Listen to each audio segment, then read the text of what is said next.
friends, this is the second installment of 3.5. 3.5's got a lot of concepts in this with slope and slope intercept. So I think it's important that we take our time, make sure that we get all of the concepts down.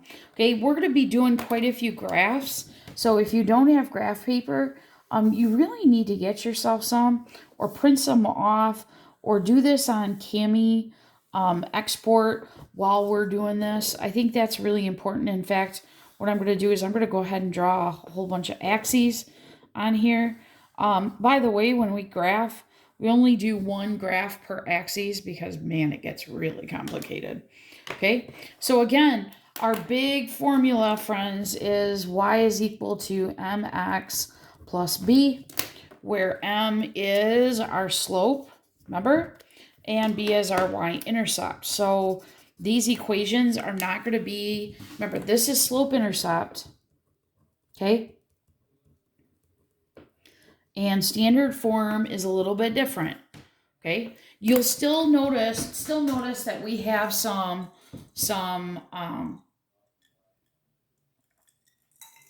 still notice that we have, I get so thirsty. I can drink my water. Still notice that we have like a b involved, but that's where it's coming from, okay? All right, so the first equation, y is equal to 3x minus 4. All right. Oops, I'm sorry. Can you identify, now let's look, okay? Can you identify the slope? Well, yeah, you're like, Mrs. Bassett, it's right there. You're right. Can you identify the y-intercept? Well, yeah, it's right there, okay? I know I'm highlighting it. I know I'm taking a while. That's okay. Step number 1, do your y-intercept, okay? Always, always, always graph your y-intercept first. It's at a -4. That's where it crosses the y-axis. 1, 2, 3, 4. Put a dot there. That's my starting point, see? It's number 1. Number 2, do your slope. Okay? And remember that your slope is rise over run. Okay? Friends, you got to rise out of bed before you take off running. Think about that. Okay, now the only thing is, this is 3, right? So let's put this and let's have it under a denominator. So any solid number, unless it's a fraction, like we'd be given a fraction, is always over 1. So that's really important. All right, here we go. So our rise is 3 and our run is 1. So count from where you start. 1, 2, 3, and 1 to the right. Because notice these were all positive, right? Up is positive and to the right is positive. By gosh, I think you've got it. Now I lost my, here it is. I have a very small desk here at home. Awesome. I only do 2 points. If you want to do another point, that's great. To be accurate, I only do 2.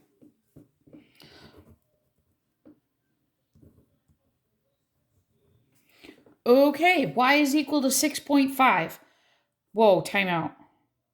Where's the slope? I don't see a slope. I'm going to put a question mark because I'm like, what in the world? But I know my y-intercept is 6.5. 1, 2, 3, 4, 5, 6.5. Well, this isn't very much fun being way up here. Okay, there's no slope. Look. See? The slope must be 0. It's not even there. There's no x. 0 times anything. So that's a straight line. I better get my protractor out. 6.5. So I need to draw my line like this. Okay? I need to draw my line like that. So it's a nice flat line. Okay? Questions on that?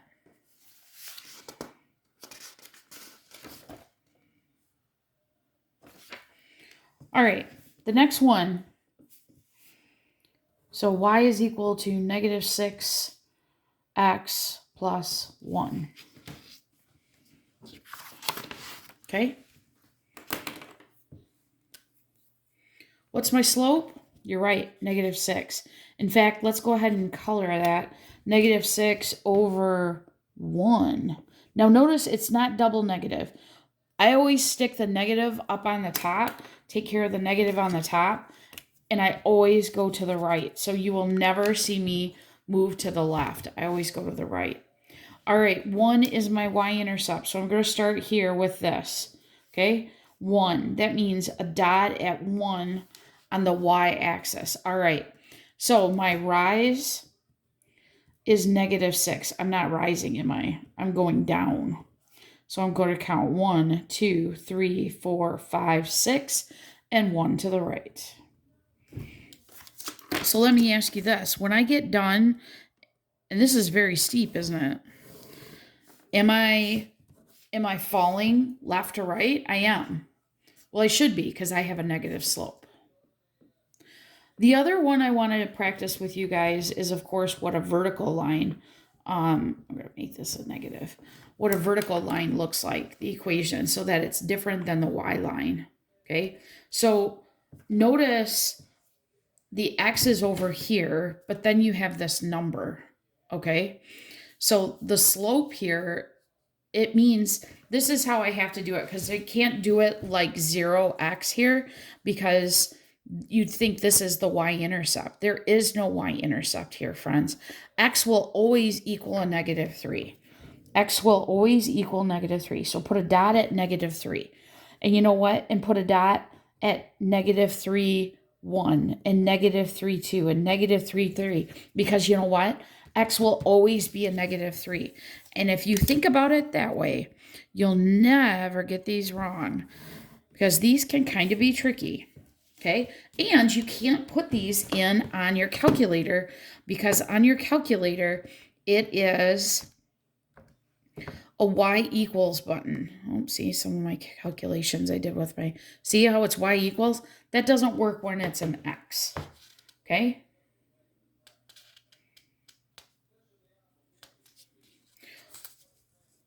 All right, so a couple things. What do you do if it is not in the form of y is equal to mx plus b? What is our choices? Okay.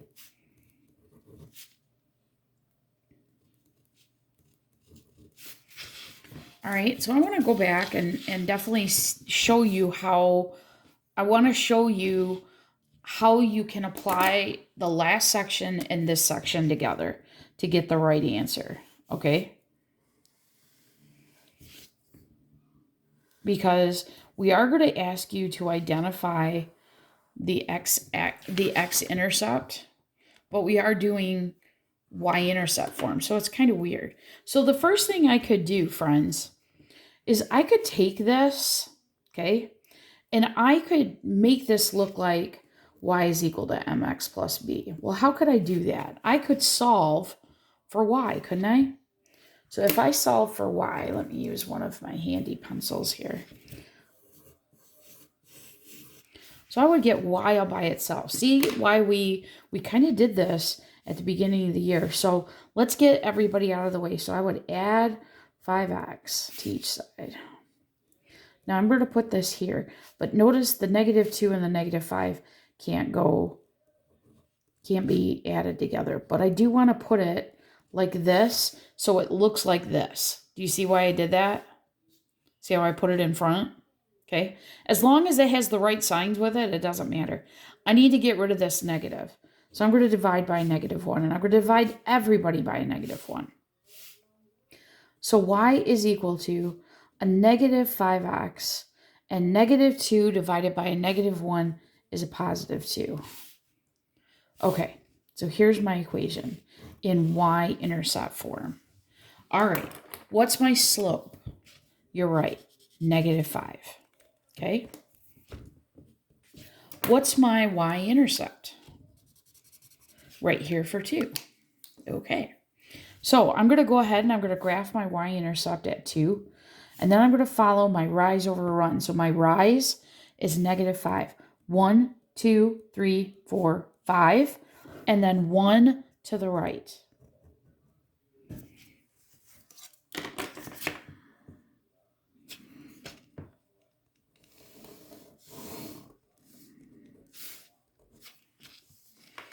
Okay.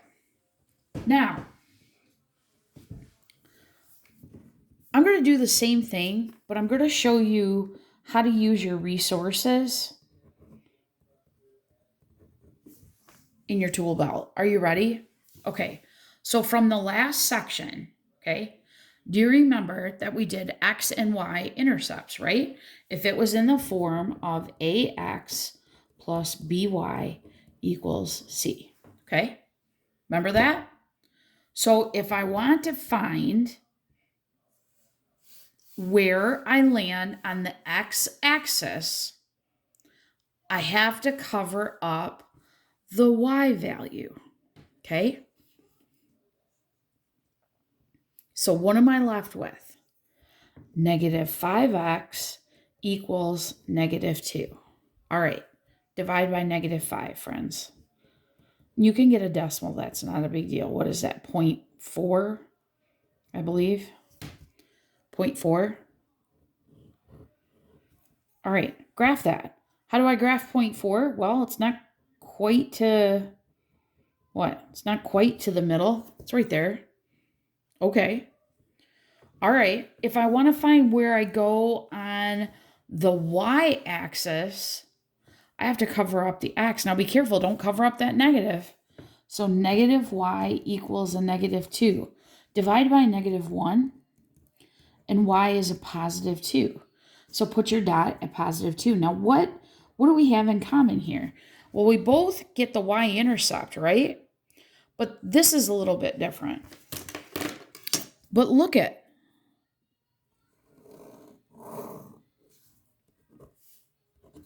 did I cross? If I put these over top, that's about the same thing. I'm a little off right there, but oh my gosh, look at that.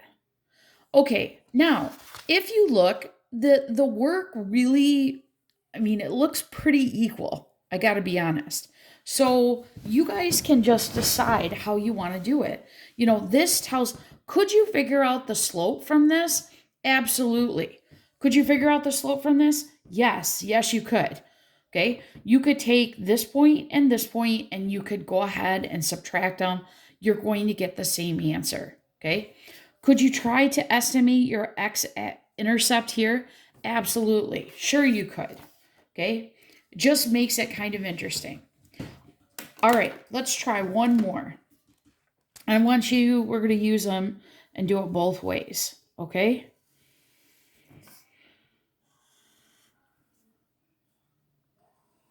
I know this section's that's a lot to take in, okay? Here we go. 2x plus y equals 2. Okay? So the first thing I'm going to do is I'm going to do y-intercept, okay? So if I'm going to do y-intercept, that means I need to get y all by itself. In order to do that, I got to get that 2 over to the other side. Okay? So y is equal to -2x plus 2. All right, what's my slope? Yep, -2. What is my y-intercept? It's 2. So I graph 2, and let's see, my rise is down 2 over 1. So if it asked to identify the x-intercept, I totally would have that, right? I know what my slope is. I know what my y-intercept is. And this, friends, right here is my x-intercept. What's that point? That's 1, 0. Okay, 1, 0. Now, let's take the same thing, but in this case, let's go ahead and do, let's do our XY cover-up method, okay? So, let's do the x. If I want to find out what my x is, I need to cover up the y. So what am I left with? 2x equals 2. Divide by 2, and x is 1. Wow, that was easy. All right. And if I want to find out where I'm at the y, I cover up the x. Wow, that was even easier. That's up there. Now, wonder if I asked you to find me the slope. Could you do that? Sure you could. In fact, I'm not even going to subtract. I'm just going to count. Are you ready? I have my pink marker. Count from this point to this point. So I'm going to go down 1, 2, and over 1. Down 2, over 1. That's a -2. Is that what I got? Yes. So see, don't be afraid to use your other tools in your tool belt to solve when it's asking you to identify the x-intercept and graph the linear equation. I'm not telling you how to graph it, but you have a couple different ways to do it. Our job is going to be to look also at story problems. Okay, see you later.